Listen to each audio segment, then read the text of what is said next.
Yo.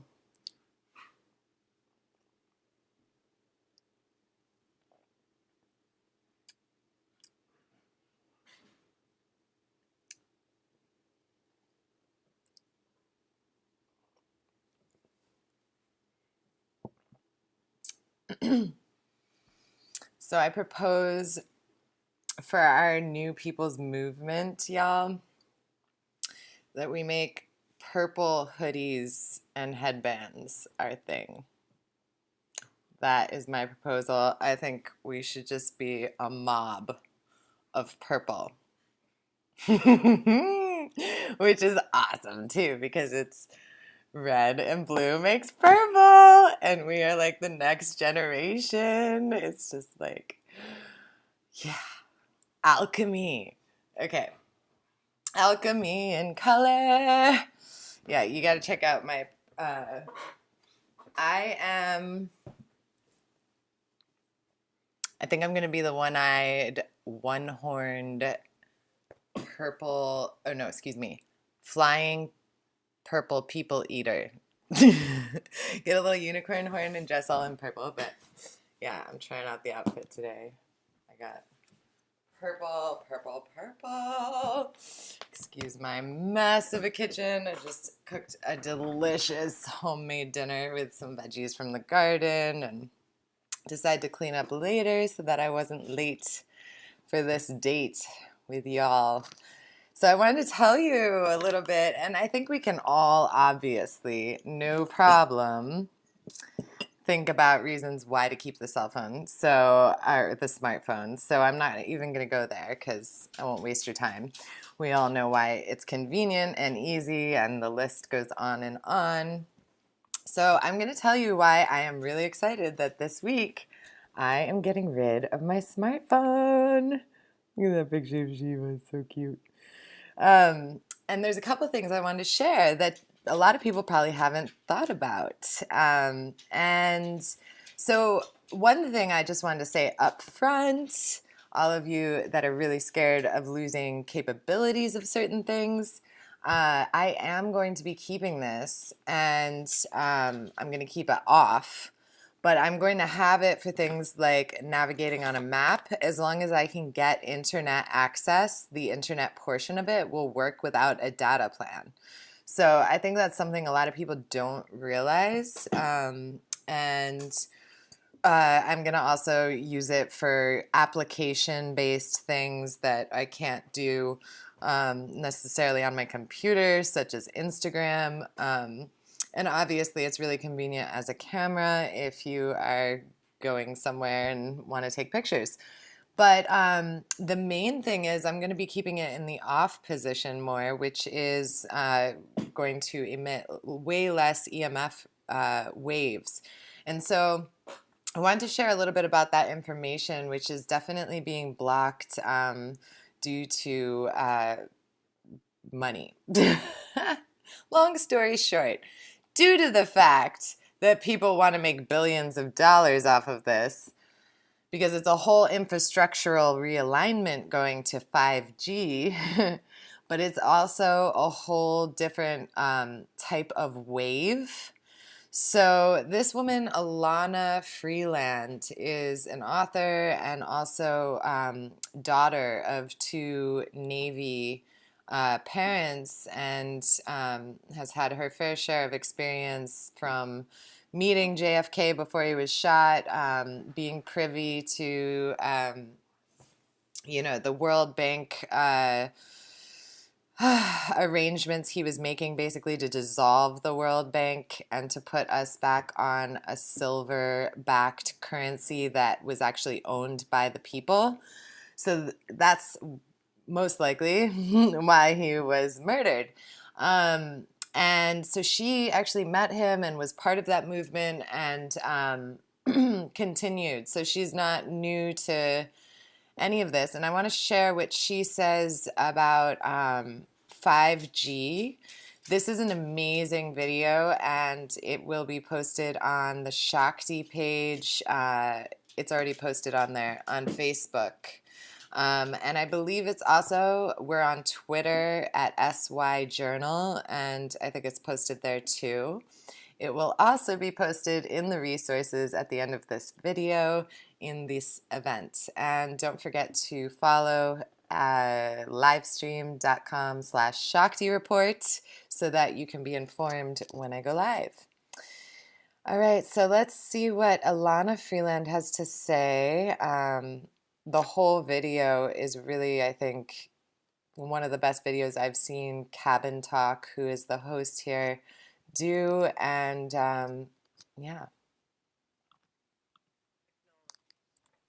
And the person who's bringing this forward the most right now is the young German chemist, Harald Kautz-Vella. And he is being, I think, unfairly maligned and discounted because he has some pretty far out theories. But we are living in a space age now. It's very clear to me, and hopefully I will point out in this hour how that will play on us, because we are subject to the space fence and the space era that the space fence is all about. And part of that is what Harold goes into, of looking again at our biology, the biology of the planet, the biology of the human being and all living creatures, and trying to see how they are electrically connected. And this is what is being right now manipulated, is our electrical, our magnetic relationship with our Earth and with our own bodies. Right. So that's where I want to go eventually. But I hope I've pointed out that there are 3 books in the series. Hopefully by the time I finish this 3rd one, I will have said as much as I can, and hopefully people with even more skill and more knowledge than I will come forward and write as well. So let's look at 5G just for a moment. I'm looking out my window here where I live, and I see a small transformer on a telephone pole. Now that this one looks like a sort of black covered electrical entity of some sort with a ganglia of wire hanging from it. And this is where I know that it's not a 5G antenna, but 5G antennas, at least in the States, are going to, for the most part, look like small black boxes, is the word on the street at this point. Now, whether that's true or not, we will have to see over time. We're also told that the 5G rollout is slowly happening. I think one of the cities here is Cincinnati. But the truth is that the 5G rollout is going at an amazing pace right now. It's not future tense. The use of future tense in media is laughable for me, because wow, they constantly use the future tense. NASA uses the future tense. Right. Any revelation for the public is used of, well, we're not quite there yet, but right, we will be. But my guess is that it's been up and running for at least 10 years in the sense of 5G, at least 10 years, because this is not simply the next increment beyond 4G and 3G. This is a creature of a whole other signature, electrical signature. This is millimeter waves, and that's the important part. Millimeter waves are very, very, very tiny. We have not had millimeter wave technology other than when you are going through at an airport, the TSA is a millimeter wave technology. And just so you all know, you can ask to be patted down. I have never gone through that machine ever since it began, before we knew any of this. After 9/11, I refused to. And yeah, so you just ask for a pat down, and I would recommend that everyone do that. As we now know, it is really very damaging to the mitochondria of the DNA. And so having the 5G in neighborhoods, as the Tom Wheeler, head of the FCC, put so succinctly in his absolutely gobsmacking talk. I love that British phrase, gobsmacking. Right.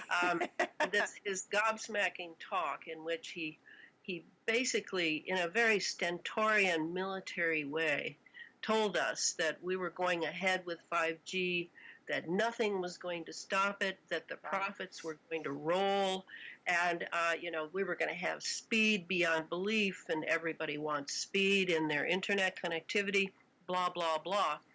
Um, he made it clear that the 5G is to serve the Internet of Things, the IoT.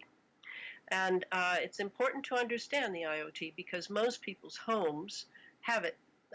They have cars that have multiple computers, cars that have multiple sensors in them. Even the freezer or the refrigerator in the kitchen has the sensors and microprocessors. Microprocessors are tiny, tiny computers. We're talking nanoscale now. We're talking nanotechnology, which very few people understand is extremely dangerous in itself. It was released, to the best of my knowledge, I have a whole chapter on nanotechnology in the upcoming book, released big time in 2002 into the public. Whether that is true or not, I don't know, but it's the best that I could come up with. And there was no congressional decision, there was no debate, there was no conference at which the pros and cons were discussed. It simply was done. And what that means is the nanotechnology, we have it in women's cosmetics, we have it in clothing, we have it in foods, we have it in every way possible, already released into the environment.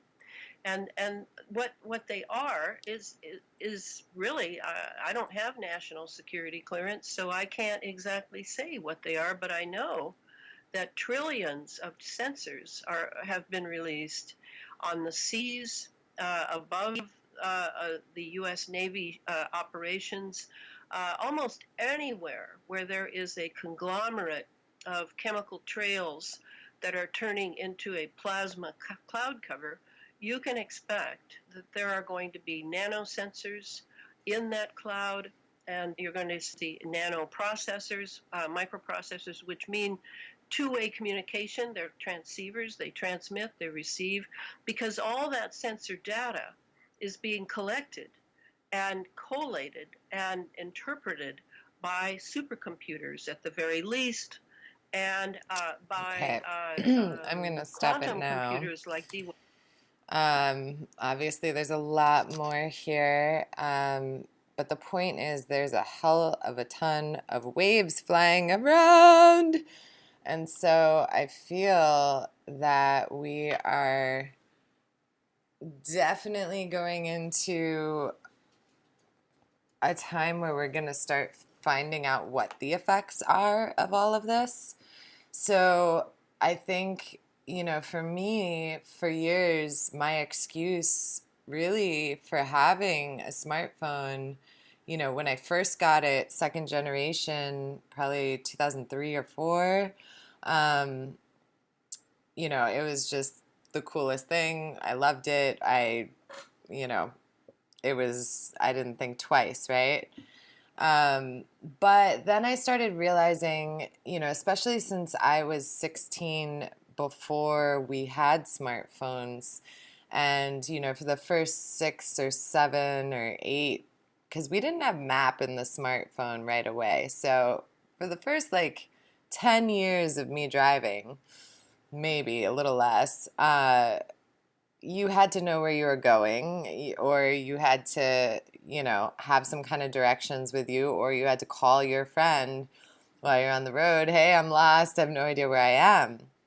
Well, it started to occur to me that, this technology was disconnecting us in that way for me, disconnecting me from the adventure of finding my way and actually looking around, because now everything was about tell me where to go, and looking at this thing. So I wasn't even looking where I was. And And then also, I'm not talking to anyone to figure out where I am or using my head to like listen to what they're saying, look around me, make the two make sense. There's a lot to be said, for how much brain power that takes and how you have to use your right brain to picture what someone is telling you. And then you have to use your left brain to look around and say, does this match? Does this look like it could be what they're describing? So there's so much going on in that whole process. And that kind of led me into a whole wormhole of thinking about everything that I do with the smartphone, And so another thing I was like, well, this is totally, taken for granted was I felt like, I did photography in high school. I did a lot of photography just as a hobby and um, stuff. And then I ran a magazine, so I did photography for that. So I started to realize there was a real like digression in my photography work due to the fact that I could literally just point and shoot anytime. Um, and due to the fact that because of that, I was also like feeling like it was annoying to get out my real camera and have a real shoot. I felt like that was too much effort when these pictures are almost just as good or whatever, and for the magazine that wasn't the case, which was nice because that forced me to get out my good camera again. And that's kind of when I started realizing like how there was more art in the camera and how, it's just you and the camera and the moment, not somebody texting you, posting it to Instagram, like looking at it right after you take it. And, you might look at it on, the camera, but you're not like, I don't know, sucked into the result because you're there to pay homage to the moment and interact with it, more than an iPhone where I felt like, or smartphone, where I felt like I was just like, oh my God, that's a beautiful thing. Let me capture it so I can show everyone that I just saw a beautiful thing or show everyone how beautiful the world is. Whereas when I was doing photography, even though I was doing it to show people, it was in this different way, it was in a more artful way. And I don't know how to, really describe that any better than I'm doing because I've never really tried to put it into words. So, anyway, in a nutshell, I went down all these wormholes and I started to realize like the smartphone was actually stopping a lot of these great neurological processes in my brain that connect me to the moment and connect me to my fellow humans and connect me to a sense of laughing at myself if I can't understand what the person is saying or I can't get there, you know. So, yeah, I'm really excited to be more connected to that. So, if I come to visit you soon, know that you'll be getting a call from me on my flip phone, like, I think I'm here. And so, back into these RMF waves, there is a study currently being conducted by Massey University, and I'll put a couple links for that up in the resources in this video at the end. Massey University is conducting this huge research study on the 5G. There's been huge protests from all sorts of different kinds of people who have studied it. I'm kind of paranoid because my city, Portland, is one of the first 5G cities, and there is this little black box. If you remember Ilana Freeland talking about it, she described the old cell phone tower, how there's a ganglia and all this stuff. And she's like, well, the new one's not going to be like that. It's just a little black box. Well, these dudes were at my electric pole the other day, and now I'm noticing this little black box on top, and I'm like, is that that? So I will report back and let you know and maybe get some footage of that under this event later. Again, make sure you press follow and set up your live stream, at least like a blank account with no picture, so that you can follow me and be notified when I go live. And let's see, what else? Anything else I want to say? So the RMF waves and everything, the thing is in the dumb phone, it's like a twelfth of what it is in the smartphone, which is radiating all the time. And I won't even get into the reasons I dislike it for the fact of invading privacy and whatnot, whatnot. I'm not really getting away from that with the dumb phone so much. Your privacy is still invaded. There's just kind of less you can do, so you could be more private with like your transactions as opposed to doing your transactions through your apps on your phone, which is like completely them just taking your information and using it for market research. So, or targeting, or if it's something juicy, maybe it's something else. But in anywho and either scenario, I am super excited, and I'm like really excited to have a flip phone. So I will also like put a little post in here and sport it out and show you guys. I'm not sure what day I'm going to get there. It kind of depends on my schedule and what morning I get to yoga because the store is right by there. And let's see, anything else? I think that's it on 5G. Millimeter waves, something to look up. Yeah, and I highly encourage you to go watch that whole video of which I showed a part of. And I hope you're having a beautiful evening, or if you're watching this during the day, lovely day. And I will be signing off. This is Sherston with the Shakti Report, and I will see you hopefully later this week. Stay tuned. Cheers. You're magical.